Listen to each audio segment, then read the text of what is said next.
Hello, আসসালামু আলাইকুম। এখন 8টা 10 মিনিট, বুধবার 19 তারিখ। আমাদের গ্রাম আটঘরিয়া সুইচ গেট ভাটার পাশে বুধু দাদার বাড়িতে আজকে ভয়াবহ আগুনের সৃষ্টি হয়েছে। এই আগুনের সৃষ্টিটা হয়েছে শুধুমাত্র দেলির ঘুঁটে থেকে।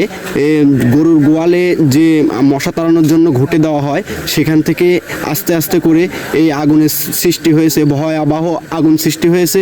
এই আগুন নিভাতে গ্রামবাসীরা সবাই এগিয়ে এসেছে। যে যেভাবে পারছে লাঠি দিয়ে, কেউ পানি দিয়ে, সবাই সবাইকে সহযোগিতা করছে, আগুন নেভানোর চেষ্টায় আছে। আগুন কিন্তু ভয়াবহভাবে ধরেছে।